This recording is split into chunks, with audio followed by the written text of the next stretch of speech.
A história de Vicente Lobão de Souza é outra das grandes curiosidades do futebol alagoano, com uma trajetória que atravessou diferentes momentos e transformações no esporte. Vicente nasceu em 27 de maio de 1918, no mesmo ano em que Júlio Pedro estava brilhando como goleiro no CRB. Ele tinha um irmão que também fez história no futebol de Alagoas, Arlindo, que era atacante e contribuiu com a sua habilidade no ataque de diversos times aqui, os times locais. Desde jovem, Vicente já mostrava ser um grande entusiasta do futebol e o seu talento logo o colocou em destaque. Ele começou a sua jornada no CRB, clube que mais tarde, o veria brilhar. Vicente fez a sua estreia no gol do CRB em 1936, com a responsabilidade de proteger a meta do time em um momento de renovação no futebol alagoano. No dia 3 de maio de 1936, ele conquistou seu primeiro grande título com o clube a vencer o torneio Início, que era uma competição promovida pela Federação Alagoana do Futebol, com uma espécie de esquente para o campeonato alagoano. Esse torneio, que era tradicionalmente de arranque para as disputas locais. Ele teve grande importância, importância histórica na época, e a vitória de Vicente e seus companheiros foi, de fato, uma grande conquista para o CRB. Durante o torneio, Vicente se destacou com defesas importantes, sendo uma peça fundamental na campanha vitoriosa da equipe, se consolidando como um goleiro de grande categoria e ajudando a estabelecer sua reputação no futebol local. Bom, mas aí veio, A virada de chave aconteceu. Depois dele brilhar como goleiro, ele passou a atuar como ponta esquerda. Essa transição não foi apenas uma mudança de posição, mas uma verdadeira transformação na carreira do Vicente. Atuando como atacante, ele demonstrou grande capacidade técnica. E não foi só isso, também foi o senso de oportunismo, marcando 2 gols importantes de uma das grandes conquistas do time. A sua nova função como jogador de linha foi um sucesso e ele continuou a ajudar o CRB com a sua presença decisiva em jogos importantes. No período em que Vicente se destacava no CRB, o clube passou a contar com o serviço de um treinador húngaro, chamava Franz Gaspar, um estrategista que trouxe uma nova filosofia tática para o time. Gaspar era um conhecedor profundo do esquema tático WM, um dos modelos mais avançados de jogo do futebol europeu da época. O que é que priorizava? O equilíbrio entre a defesa e o ataque. Com a chegada de Gaspar, Vicente e seus companheiros passaram a contar com um preparo mais profissional e com uma organização tática mais sofisticada, vamos dizer assim. E Vicente, como parte da evolução, se tornou um jogador ainda mais completo, capaz de atuar tanto no gol quanto no ataque. A história de Vicente Lobão de Souza ficou marcada pela sua capacidade de adaptação e pelo seu brilhantismo em diferentes posições, o que é algo raro no futebol. Ele foi um dos grandes nomes do futebol alagoano na década de 1930 e se estabeleceu como ícone no CRB, não só pelas suas conquistas, mas também pela sua habilidade de se transformar, Um jogador multifacetado, contribuindo para a história rica do clube. Seu legado? Bom, seu legado permanece até hoje nas memórias dos torcedores do CRB, que lembram com muito carinho e respeito do goleiro, que também virou atacante e que fez história nos campos de Maceió. Vicente, além de um grande atleta, também simbolizava a evolução do futebol alagoano, com a história marcada pela inovação e também, com certeza, pela superação. A trajetória do Vicente Lobão de Souza ultrapassou as fronteiras de Alagoas e se estendeu a outros estados do Nordeste, onde ele se consolidou ainda mais, consolidou a sua carreira, se tornando uma figura notável no futebol regional. Não só pelo seu talento em campo, mas também pela sua personalidade forte e temperamental. Após os seus primeiros anos de sucesso no CRB, Vicente ampliou seus horizontes e foi jogar em Pernambuco, onde ele se tornou uma figura importante no futebol local.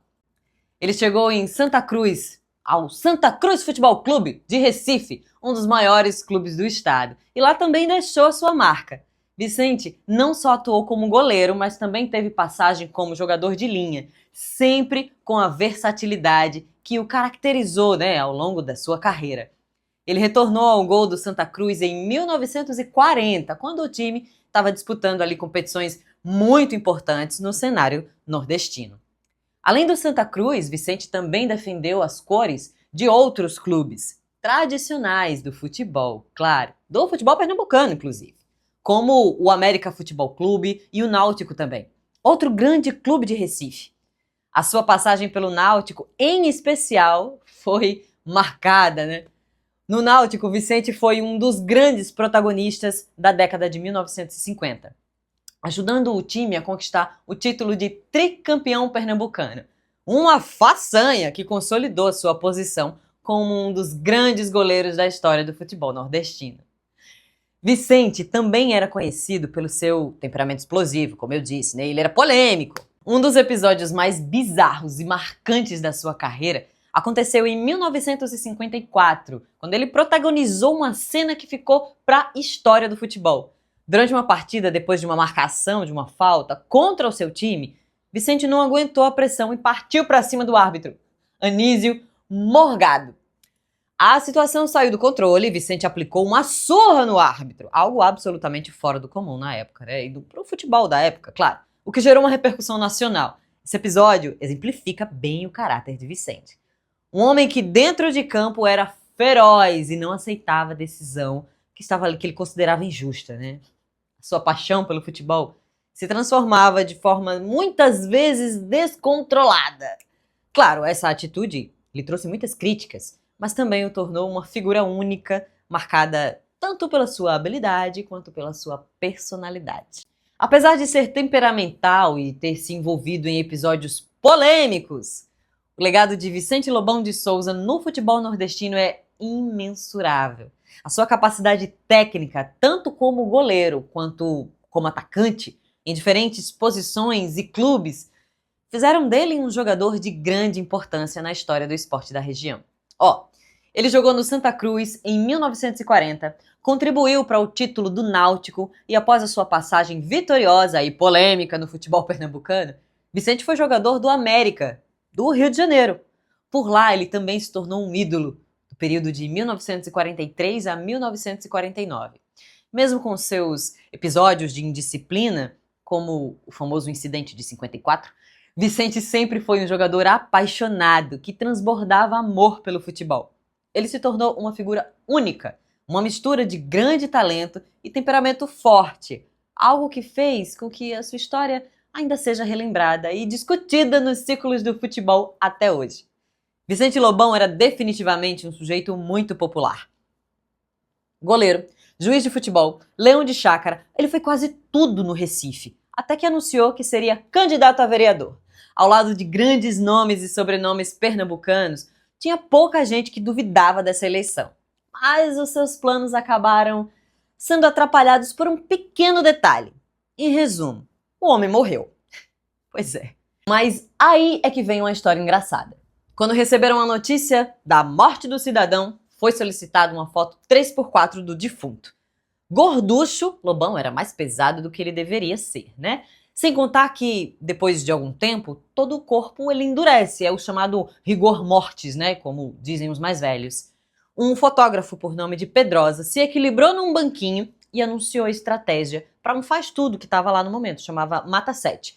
Ele estava lá no local e decidiu ajudar. Foi o seguinte, eu grito, vai! Aí você dá um golpe de karatê na barriga do homem, ele vai um pouco pra frente, você sapeca um pescoção na nuca dele, se abaixa, o corpo vai pra frente, eu tiro a foto e a gente se manda.